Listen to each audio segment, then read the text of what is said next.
Olá, boa noite, eu sou Lúcia Zanelli, bem-vindos à segunda live desta terça-feira.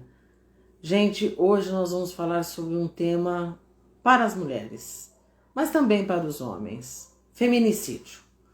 Vocês sabiam que o número de mulheres assassinadas por feminicídio foram 649 e que esse número é 20% maior do que 2019, é um número muito triste. Então, para falar sobre isso, eu estou com a Ana Colette, ela é psicóloga, e nós vamos falar sobre esse tema tão espinhoso, mas tão importante. Sim. Boa noite, Ana. Boa noite, Obrigada. Lúcia. Eu que agradeço. É tão difícil falar disso, né? Movimenta tanto a nossa psique coletiva que você viu o nosso sufoco para tentar entrar aqui, né, Lúcia? É, Obrigada pelo convite. Um tema muito importante, principalmente agora, nesse momento da pandemia que a gente está vivendo, né? Quantas de nós aí passando pela violência e sofrimento, caladas. Então, obrigada pela oportunidade da gente poder discutir esse tema e trazer aí para a nossa consciência questões que precisam serem refletidas, né, por todos nós, para que a gente consiga mudar esse panorama aí que eu escutei você falando que, infelizmente, ainda acontece num grau muito elevado na nossa sociedade.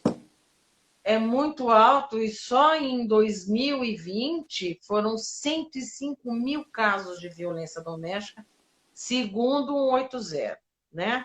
Mas você Sim. sabe que esses números ainda muitas vezes eles estão camuflados, às vezes as mulheres, por estarem junto dos seus agressores, elas não puderam fazer queixa, prestar queixa, né?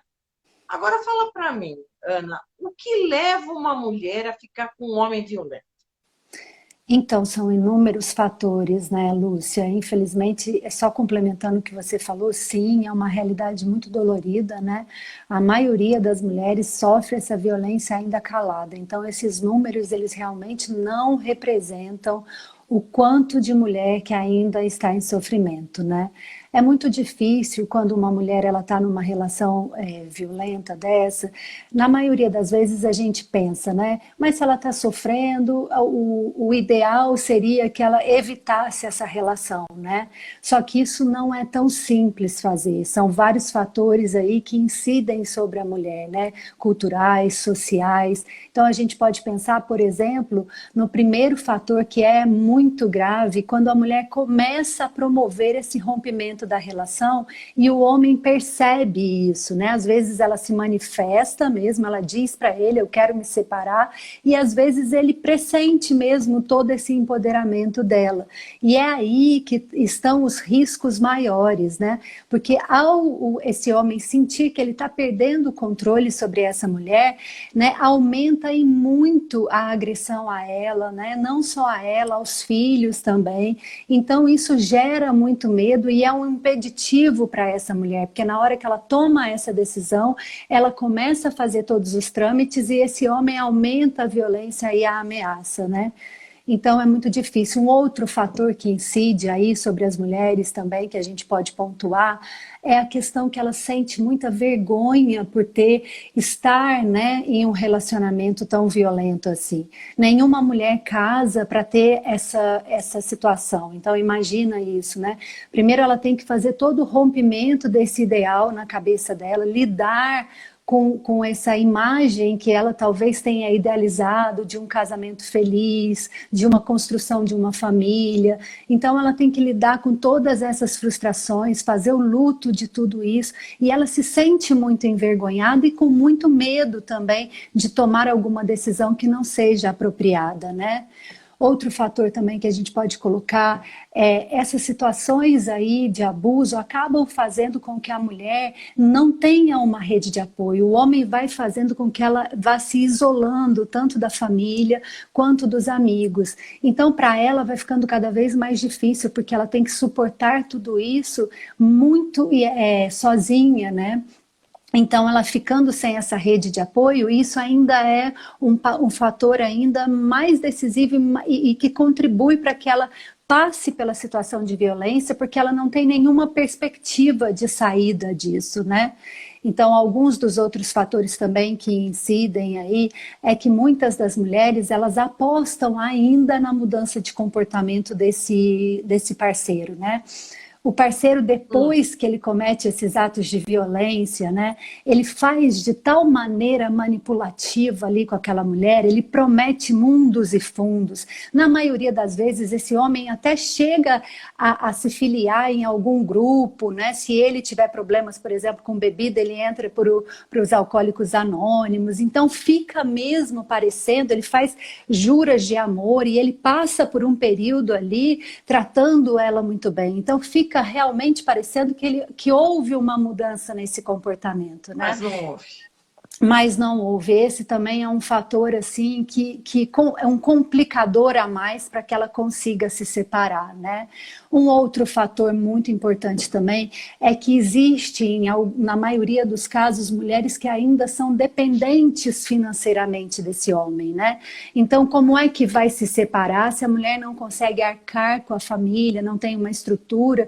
Na maioria das vezes, algumas chegam até não ter nenhuma profissão. Então, como é que ela vai tomar uma decisão? Sim. Porque o certo mesmo, às vezes, seria ela mudar de cidade, fazer alguma coisa que propiciasse a segurança dela. Agora, a gente sabe que sem dinheiro, sem uma profissão estável, ela não vai conseguir fazer isso, né?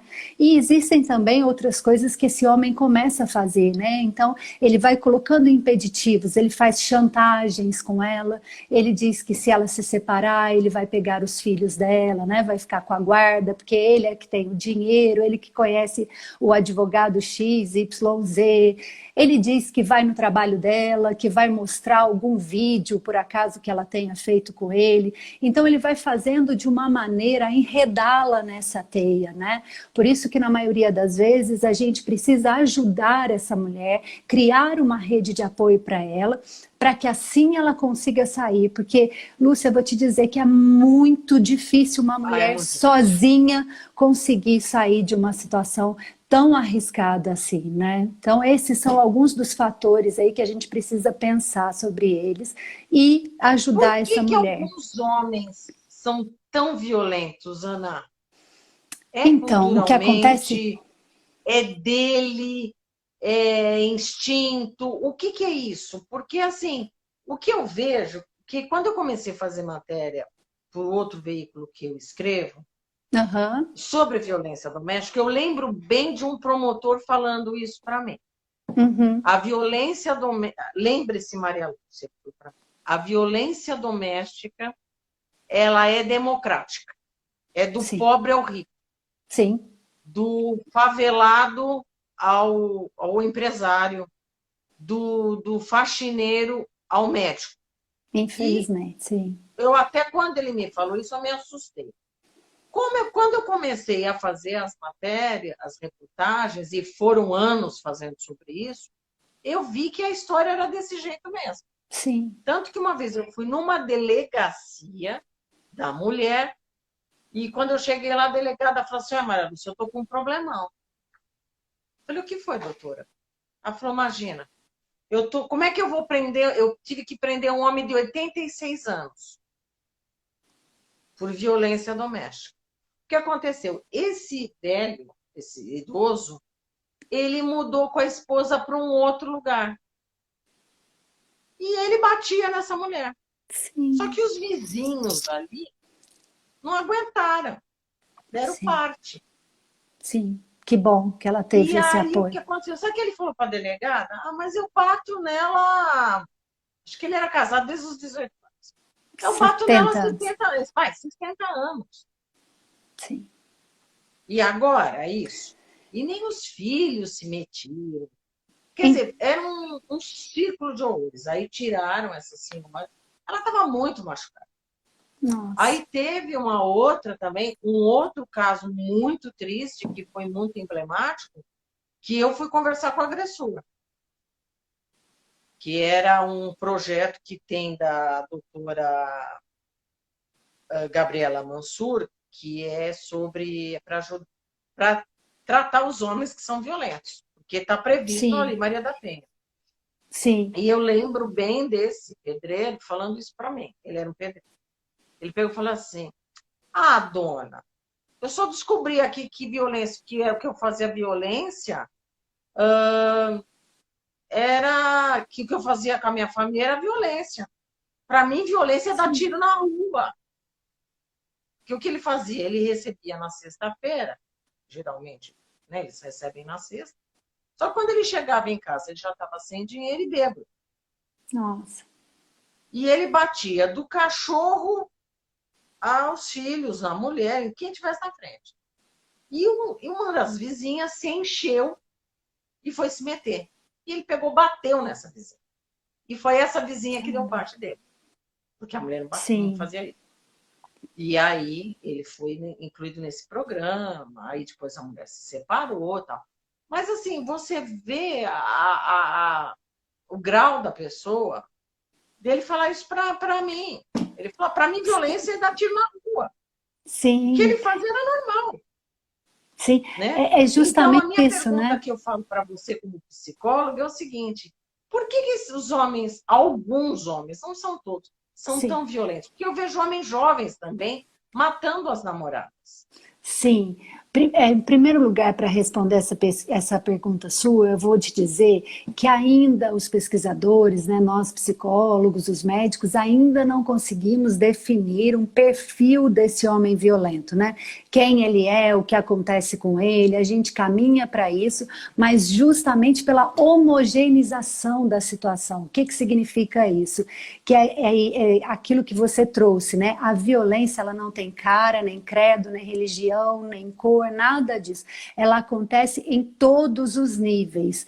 E aí a gente vai se perguntar por quê, né? Porque vivemos há milhares de anos aí, se a gente for parar para pensar, em uma cultura que banaliza a violência. Você vê que esse depoimento dele traz isso, Lúcia, a naturalização da violência, né? As mulheres estão sob o domínio dos homens há muitos e muitos séculos, né? Sofrendo aí de um patriarcado, de um controle, de um impedimento desse desenvolvimento da mulher, né? Então isso vai se refletir na criação desses homens. Os homens são criados achando que para serem masculinos, né, eles precisam aí ter o poder, o confronto, a guerra, essa masculinidade com essa ideia viril daquele que comanda. E aí acontece justamente essas questões, né? Esse homem, ele aprende, a gente pode dizer que a violência, ela é aprendida. Ela não é apenas um fator único e isolado, né? Ela é um resultado aí de uma complexa interação entre a cultura, entre a sociedade, entre as relações que você tem, entre o ambiente, entre o individual. Então, o que a gente precisa fazer, né? Primeiramente, fazer isso que a gente está fazendo, conscientizar, refletir, questionar essa violência do homem, se é realmente inata ou se é a nossa cultura que vai pregando essa violência, naturalizando, criminalizando as mulheres como se elas fossem as culpadas por estarem recebendo essa violência, né? Então, quando a gente pensa nesse homem violento, a gente pode dizer que é toda essa complexa interação que está formando a psique dele e que vai ditar os comportamentos dele como sendo permitidos. Nós não temos agora, a gente já tem há alguns anos para cá, né? Uma lei que traz aí uma punição que ajuda realmente as mulheres nessa rede de apoio, e a gente cada vez mais está nessa construção de um masculino mais saudável e, por consequência, um feminino também mais saudável. Mas durante anos aí, o que foi consumido na sociedade foram propagandas, né, em que desmoralizavam a mulher, em que colocavam ela aí de uma maneira pejorativa. Se a gente pega até, assim, isso é muito difícil de ser falado, mas é preciso ser falado, na mitologia, tanto dos livros de histórias, quanto também nas religiões, a mulher foi tida por muito tempo como aquele ser, né, que trouxe o mal aí. Então são Sim. essas ideias que de alguma maneira vão permitindo que esse homem cresça de tal maneira e ache que existe tanto poder dentro dele, que ele simplesmente não reconhece a existência da mulher como um ser com direitos inalienáveis, como sendo alguém em que há que se ter respeito, né? Agora estamos começando a trilhar esse caminho, que a mulher é considerada aí como realmente um ser humano que deve e necessita ter todo o respeito e todos os direitos cerceados pela lei e pela sociedade, né? Então a gente precisa fazer essa desconstrução desse imaginário do homem para que ele aprenda a ser um masculino que pode lidar com a mulher de uma maneira mais cuidadosa, mais em paz, né? Ao invés de tentar controlá-la e subjugá-la aos seus desejos, às suas vontades. Agora, também tem lares que, assim, tem lares também que as mulheres são muito machistas, né? Então, elas têm filhos homens, há uma diferença entre a criação das meninas e dos meninos, ainda. Então, é aquela história. O filho pode sair com um monte de namorada, Sim. um monte de menina, que ele não vai ter problema. A menina, se fizer isso, ela tem péssima fama. Sim. Eu vejo muita mãe falando assim, eu vi um caso, isso foi no metrô. Tinham duas mulheres conversando, falaram assim, e o teu filho? Ah, meu filho está na faculdade, está fazendo isso, está fazendo aquilo. E tua filha? Ela também está na faculdade, tá, mas não tem namorado. Uhum. E ela tinha, assim, ela era uma mulher de uns 45, 50 anos. Essa filha devia ter 20.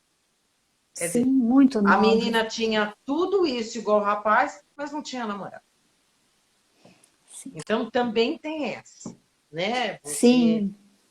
Você muitas vezes, a mulher é solteira e ela é mal vista por ser solteira, não ter um namorado, não ter um companheiro. Agora, eu queria te perguntar uma coisa. Uma mulher que sofre violência doméstica, necessariamente, ela vem de um lar violento? Então, como a gente estava falando antes, né? Só para trazer, antes de eu responder essa pergunta, só para dizer que realmente o que a gente mais precisa prestar atenção é como nós mulheres estamos lidando com esse machismo, né? Se a gente está perpetrando ele, passando ele para frente, por isso que por isso a existência dele é tão forte, justamente porque isso é tão inconsciente, a gente ainda naturalizou, banalizou tanto esse machismo, a violência, né? Trouxe isso como algo natural, que as pessoas não percebem o absurdo que elas estão cometendo, né? Então, criar a filha assim é repetir esses ciclos violentos por mais quantas gerações, né? Essa é a pergunta que a gente tem que fazer todos os dias. Como eu posso parar, interromper esse ciclo violento? Porque a violência, ela não é só a violência física, é a violência psicológica, é aquilo em que é o modo como eu crio os meus filhos, é o que eu propago para eles de moral, de crenças, né? A violência, ela está implícita nessas relações. Então, a gente precisa estar atento aos nossos atos, verificar o quanto essa violência ainda está no nosso inconsciente, para que aí a gente possa começar a refletir e a mudar os nossos comportamentos, né? Mas com relação a essa mulher, nem sempre a gente pode afirmar isso, né? Às vezes essa mulher veio aí de um lar onde se teve amor, não teve essa influência e acabou entrando em uma situação assim, né? Porque justamente a gente disse que a gente não pode trazer a violência como se o contexto dela fosse individual. Hoje em dia a violência contra as mulheres é uma epidemia, né? Tanto no Brasil quanto no mundo. Então ela acontece nesse nível porque ela está muito alicerçada pela sociedade, né? Ela é naquelas relações que a gente colocou. Ela é uma interação aí entre o relacional, o social, o cultural e o individual, né? Ela age em todas essas bases. Quando a gente diz que foi o inconsciente da mulher que a levou para aquele lugar, a gente pode aí estar ainda perpetrando essa violência doméstica, porque a gente não está tocando naquilo que precisa ser modificado pela sociedade, essas crenças, essas culturas que impedem a mulher realmente de poder ter uma vida plena, né, e com todos os direitos. Então, sempre que a gente pensar em violência doméstica, vamos pensar nesses fatores sociais aí que estão alicerçando para que ela aconteça. Geralmente, no começo do relacionamento, ele não é violento, né? Ele é sedutor, ele é gentil, ele abre a porta do carro, ele traz flores. Aí começa algumas coisas de ciúmes bem leve que a mulher não se toca. Sim. Aí quando ela vê, né? Sim. O que acontece? São fases, né, que a gente diz. Tem essa primeira fase onde a violência ali ela é muito sutil, às vezes ela, né, mas primeiro tem toda uma conquista acontecendo, o terreno está sendo cultivado, está sendo preparado, infelizmente, né? Então esse homem geralmente ele vai propiciando muitas coisas para essa mulher, é como se fosse um príncipe, a relação acontece numa intensidade que assim não daria para acontecer, né? Porque esse homem ele é tão bom para ela nesse início, ele começa a se tornar ali quase que uma pessoa insubstituível, porque ele faz tudo para ela, ele promove tudo que ela gosta, o que ela quer, justamente para que ela comece a ficar dependente emocionalmente e às vezes até financeiramente mesmo, né? Porque uma mulher que se linka nele dessa forma, ela vai se apagando para todas as outras relações, né? Então ele vai dizendo para ela, olha, você tá vendo como que você tem um homem que te ama assim? Você nunca, se você se separar de mim, são frases muito comuns, você nunca vai encontrar um homem tão bom quanto eu. E ele vai realmente fazendo esse emaranhado aí, colocando ela enredando-a nessa teia, né? E ela vai começando a acreditar que ela não é nada sem ele. É aonde começam todos os problemas, porque a autoestima dela começa ali a ser minada. E aí, uma pessoa que depende da outra é sempre uma pessoa, de alguma maneira, que se sente incapacitada, não tem autonomia. Essa mulher ela vai sendo destituída do poder dela. Então, em alguns casos, ela não consegue mais nem decidir a roupa que ela vai vestir. Ela tem que vestir, né, a roupa que aquele homem fala para ela, porque ele é o inteligente, ele é o culto, é ele que sabe, que entende tudo de moda. Ela não entende de nada. Quando ela veste uma outra roupa, ele sutilmente no início fala para ela, se fosse você eu não vestiria essa, não tá tão boa, tá mostrando um pouquinho a sua barriga tá tão, né, não tá mais aquela barriga como era antes. Então essa mulher, ela começa a perder o referencial dela, né? Não é mais ela, não é mais o que ela sente, ela já não mais busca a satisfação das necessidades dela, ela começa a viver em prol desse outro. E aí é nesse momento que ele já tem total controle sobre ela, que ele começa a utilizar da violência. Porque é como se ele já tivesse ali naquele momento subjugado-a, ele sabe que ela não tem mais forças, que ela não tem uma rede de apoio, que ela não possui familiares que a defendem, que a acompanham, né? Os amigos ele já afastou todos dela, então é no momento que ele já pode fazer o que ele bem entender. E aí ele começa as chantagens, a prendê-la cada vez mais, impede que ela trabalhe, né? Ou diz que o trabalho dela não vale nada, que então ela vai ficando cada vez mais na mão desse homem, né? E ele vai se tornando cada vez mais violento e empoderado aí dela, né? Eu vou te contar um caso de uma amiga minha de infância e adolescência. Sim. Quando ela tinha isso na década de 80, ela estava com 26 anos e as irmãs tinham casado e ela não. E ela das irmãs, infelizmente, ela era o patinho feio. Ela não era bonita. sim. Mas ela tinha faculdade, ela tinha um excelente emprego, ela trabalhava num banco, ela era do setor de campo. Aí Olha, ela conheceu esse rapaz. E nos anos 80, essa moça ela tinha o cabelo igualzinho, quem tá aí, ou quem é mais velha, ou quiser ver, ela tinha o cabelo igual de uma das Angels das Panteras. Aquela loira, a sim, Farrah Fawcett. O cabelo dela era exatamente daquele jeito. E ela não ia daqui na esquina sem passar uma maquiagem. sim, Quando. E aí ela ficou noiva dele, claro que as amizades acabaram, né? sim, Se justamente aquilo afastou que a de gente todo estava mundo. comentando. E aí um dia ela trabalhava próximo do meu trabalho. E eu era repórter, e eu encontrei com ela na rua. Eu me assustei, porque o cabelo dela estava igual ao meu.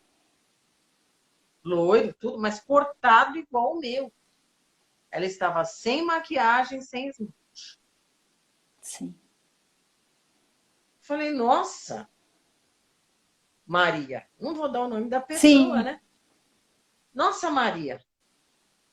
O que aconteceu com você? Ah, o fulano, o Marcos, não gosta que eu use maquiagem, batom. E ele acha sim, melhor eu ficar com o cabelo curto, porque o cabelo dela era muito exuberante. Era muito bonito. Ela era sim, loira, mas ainda ela fazia luz, então tinha todo aquele cabelo. sim, Os anos passaram, ela casou com ele. Os anos passaram e eu encontrei com ela no supermercado. Ela não tinha acabado a faculdade. Ele não deixou. sim. Ela largou aquele emprego, que era uma instituição bancária que existe até hoje, grande. E hoje ela é uma dona de casa. Sim. É, Mãe de 3 filhos e muito infeliz. Porque depois eu fiquei sabendo que toda vez que ela falava que ia se separar dele, ele ameaçava ela com o sim, é justamente isso que a gente estava falando, né, Lúcia? O que esse homem promove aí é um empobrecimento afetivo, cultural, social, relacional dessa mulher, né? Há um esvaziamento da personalidade dela de uma forma tão dolorosa, né? Ele faz isso, ele a manipula para que justamente ela não encontre forças dentro dela, né? Ela perde totalmente esse referencial, ela começa a endeusar esse homem de uma tal maneira, né? Movida aí por toda essa desqualificação que ele promove, que ela acredita piamente no que ele está falando, né? Ela se vê aí como esse patinho feio, como aquela que não possui nenhum atributo, nem físico, nem emocional, nenhuma capacitação de vencer na vida, né? Então é justamente por isso que ele consegue fisgá-la.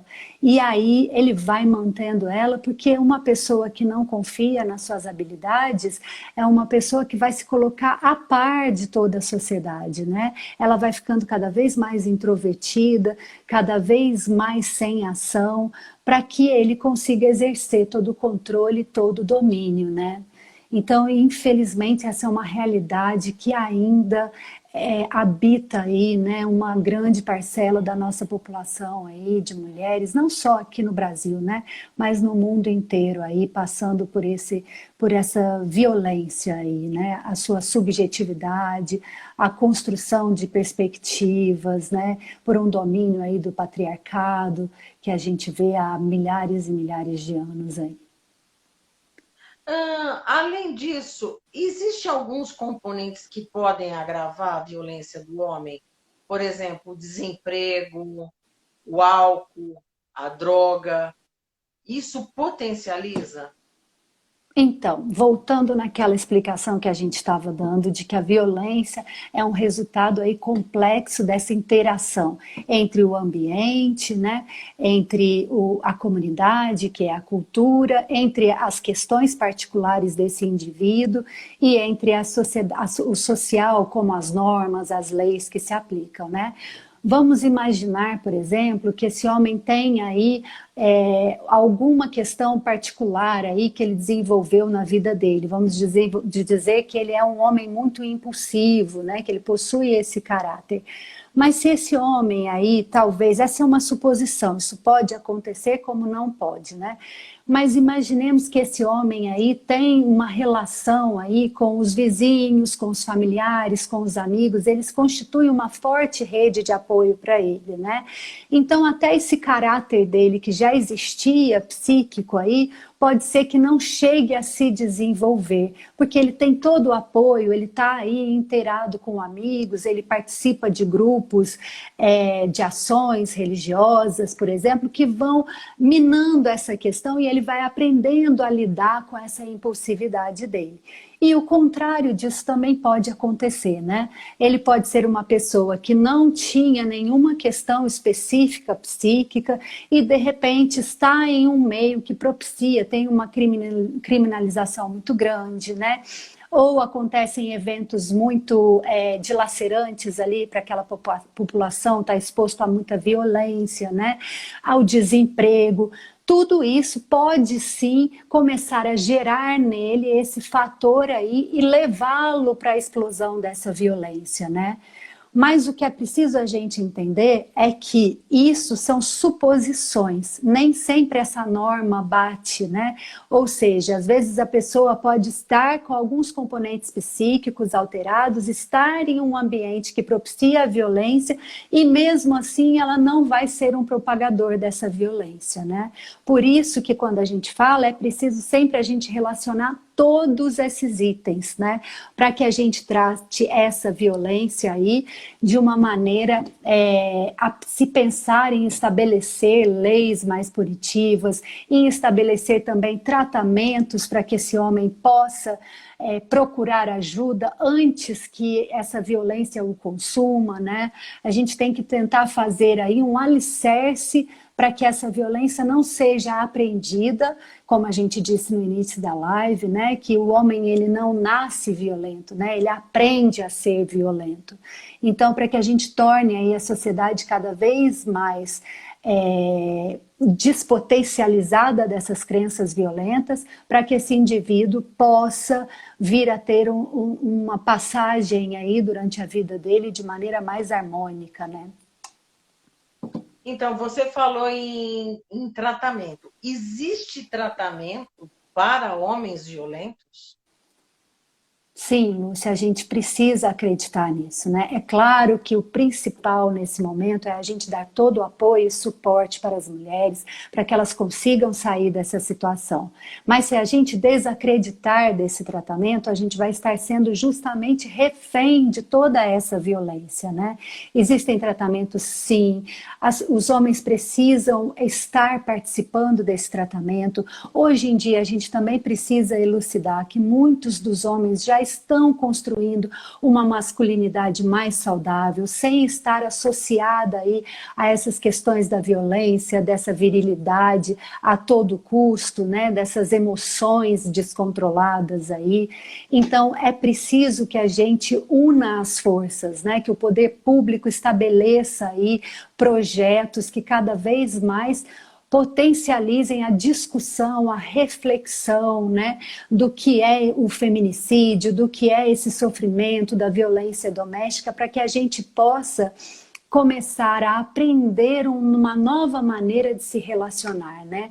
E aí que esse homem possa ser beneficiado, sim, e ser tratado, amparado de alguma maneira, até para que ele possa parar nele essa violência, né? Para que ela não seja transmitida aí para os filhos, que ao assistir isso, infelizmente, vão estar aí inconscientemente muito ligados a essa situação, podendo vir a repetir esse ciclo, né? Então, a gente precisa que todos os profissionais de saúde trabalhem aí associados, né, para que a gente possa realmente estabelecer novas políticas públicas e que possam fazer efeitos aí para que se diminua essa violência.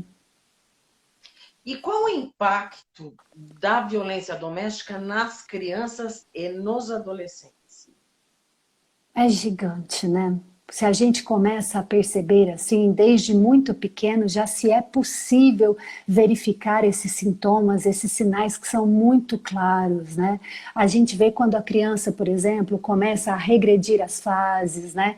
Começa a fazer xixi, por exemplo, fora, ele já tinha passado, já tinha acontecido o desfraude, de repente aquela criança começa a voltar aí, né, a fazer esse xixi, isso é um indício muito forte. Crianças que chegam a vomitar, que têm ataques de ansiedade, que deixam de comer, né, que começam a ir mal na escola. Então a gente precisa pensar isso não como um problema daquele indivíduo, né? A gente costuma dizer na psicologia que às vezes a família identifica um paciente dizendo que ele que é o problemático, né? Até para não se pensar em toda a temática que está envolta ali naquela situação. A mesma coisa na violência, né? Às vezes a própria família tem tanta dificuldade de lidar com isso que acredita que aquilo é uma condição daquela criança, que ela não está prestando atenção na aula porque ela é dispersa, né? Mas isso não é natural, né? Nenhuma criança tem um grau de dispersão dessa maneira, a não ser que esteja acontecendo algo com ela. Então a gente verifica esses sinais aí com essa criança e com esse adolescente, e é obrigação nossa, não só daquela mãe, né, que muito é responsabilizada, mas a criança, ela é patrimônio de todos nós, né? Então todos nós temos que zelar aí por essa criança e adolescente. Então os professores, os profissionais de saúde, quando começam a perceber que tem algo de errado com aquela criança, já faz parte aí deles começarem a procurar ajuda mesmo, né? Para que verifique se não está acontecendo situações de violência na família, porque essa criança precisa ser amparada o quanto antes, até para que, aquilo que a gente falava anteriormente, para que ela não venha a desenvolver nenhum distúrbio psíquico e possa vir a repetir a mesma história dos seus pais, né? Agora, por exemplo, se a gente tem uma amiga, uma conhecida e a gente descobre que ela é vítima de violência doméstica, como é que a gente faz para abordar essa mulher? Então, essa é uma pergunta muito importante que a gente precisa falar sobre isso. Na maioria das vezes, a gente com ansiedade de ajudar aquela mulher, né, a gente já começa a querer que ela tome uma decisão precipitada, né? Então a gente já começa a falar para ela, olha, você tem que se separar, sai de casa, e as coisas não podem ser feitas dessa maneira. É preciso criar aí toda uma rede de apoio, procurar ajuda profissional, para que todas as pessoas juntas possam realmente promover aí um planejamento de como aquela mulher vai sair daquela situação, né? Então, ao invés da gente já tentar ir abordar com ela, antes a gente deve se informar, deve pedir ajuda a um profissional, né? Ligar no 180, que é um número muito importante, que vai fazer toda essa orientação para essa mulher, como ela deve agir aí com essa amiga, para que realmente ela possa ser aí um suporte para essa amiga, e não que a ânsia dela se misture junto à dor da outra, né? E ela acabe forçando essa amiga a tomar alguma decisão e às vezes vai colocar a vida dessa pessoa ainda mais em risco, né? Então a minha orientação porque, assim, é essa. você está falando nisso, mas como é que você vê uma filha sua apanhar e a pessoa vai ficar quieta? Então, não é para ficar quieta, né? Ela vai ajudar essa mulher, por exemplo, se a situação de violência estiver acontecendo ali naquele momento, ela vai auxiliar essa mulher a sair o mais rápido possível. Ela já pede, já liga para a polícia, se tiver uma situação emergencial de violência, ela já liga para a polícia, aciona toda essa rede de apoio para que as pessoas possam tirá-la ali daquela situação emergencial. Mas se não for em caráter emergencial, o que a gente orienta é que ela procure uma delegacia de polícia, entre em contato, veja qual é a melhor forma, porque essa mulher vai ter que estar, a partir do momento que ela sair, ela vai ter que ser auxiliada, ela vai ter que estar em um local seguro, porque senão esse homem pode achá-la. Então, se não estiver acontecendo em caráter emergencial, deve-se ir para a primeira delegacia das mulheres que tiver, pedir um auxílio de como realizar isso, dar informações de quem é essa mulher, para que aí isso possa ser feito de uma maneira adequada e a vida dessa mulher e dos filhos esteja em segurança. Mas se tiver ali, na hora, a violência está acontecendo, o que tem que fazer é ligar para a polícia, de alguma maneira tentar tirar essa mulher dali, né? A gente até orienta nesses casos que a mulher ainda não conseguiu sair dessa situação, que ela esteja sempre com um telefone na mão, por exemplo. Caso isso aconteça, ela já pode ligar para a polícia enquanto ela está sendo abordada, né? A gente orienta que ela já vá conversando com os filhos, para se os filhos verem algo de estranho, para que os filhos possam recorrer a um telefone, já saírem de casa, ir para a casa de um vizinho. A gente orienta que essa mulher nunca fique perto dos filhos, por exemplo, na hora que ela estiver aí sofrendo essa violência, senão pode essa violência ser transferida para os filhos, né? Então é preciso que essa mulher procure a ajuda de todos os profissionais, de um advogado, de um psicólogo, né, da polícia, da delegacia, para que ela realmente possa ser amparada e não chegue aí a ter uma situação de feminicídio, né? Você está falando nisso tudo, mas assim, muitas vezes é que agora a Lei Maria da Penha também teve um apêndice e não pode mais fazer isso. Sim. Antes as mulheres davam parte na delegacia e depois ia lá e tirava, Sim, né? a queixa, sim. Agora não pode mais fazer isso, né? Então já é um avanço. Por que muitas vezes as mulheres se retiraram? Por conta dessa famosa lua de mel? Aí ele se arrependeu, ele estava num momento violento, ele estava num momento fora de si. Que desculpa que ela dá? Não é uma desculpa, né, Lúcia? É um sofrimento muito grande mesmo. O que acontece com essa mulher? Geralmente ela não tem como se sustentar. Às vezes isso não é somente financeiramente, né?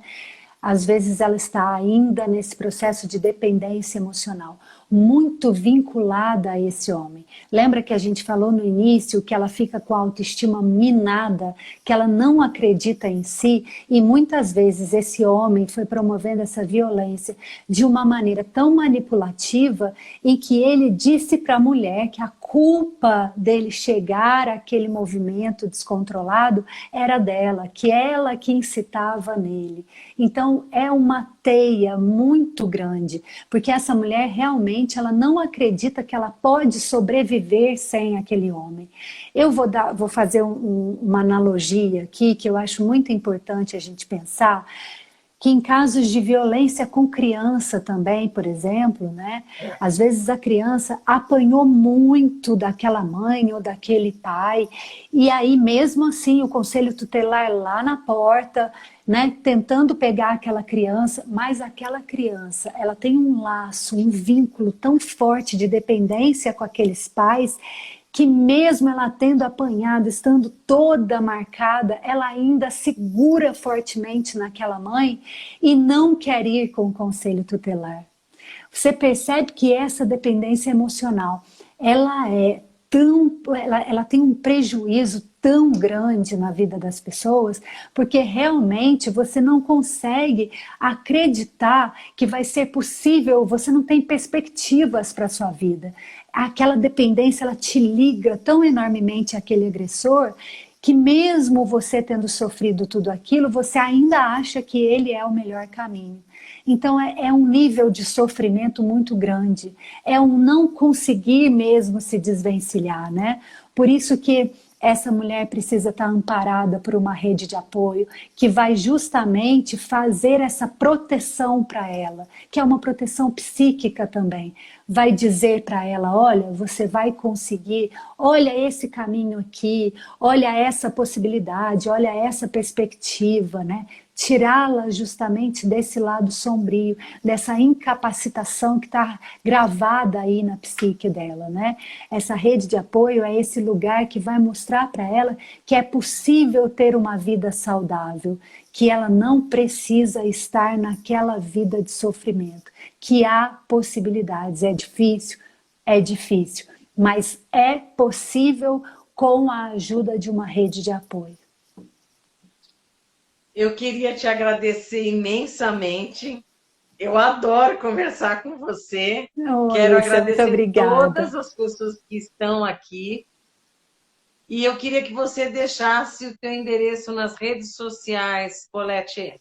Sim, primeiro também quero te agradecer, é sempre um prazer enorme estar aqui. Obrigada mais uma vez pelo convite, principalmente de um tema como esse, né? Eu fico muito emocionada da gente poder estar aqui conversando sobre isso e trazendo a consciência aí para as pessoas. Obrigada pela participação de todos. Eu quero deixar aí os meus contatos, tem no YouTube o meu canal, é o Ana Colette Chalfun, no Instagram tem o Ana Chalfun ou o Papo com Ana Colette. Obrigada a todos, né? Espero que essa nossa discussão possa ter aí movimentado algo dentro de nós, né? Se somos mulheres ou se somos homens, o que a gente precisa agora é sair dessa polaridade e descobrir a alteridade. O que é a alteridade? Que existe o outro, né? E que a gente precisa promover relações mais harmoniosas, mais saudáveis, para que as novas gerações só tenham recordação disso nos livros de história, né? Mas que elas possam construir aí uma nova sociedade, onde, independente de ser homem ou de ser mulher, vai existir sempre uma equidade, né? Então, obrigada a todos. Obrigada, Ana. Um forte abraço. Pessoal, um aviso. Essa live vai ficar no IGTV do blog Sintonia. Se você quiser ver e quiser compartilhar, está à disposição. Muito obrigada. Obrigada, Ana. Um forte abraço. Obrigada, Beijo, para você pessoal. também. Beijo, Obrigada. Boa gente. noite. Boa noite, tchau.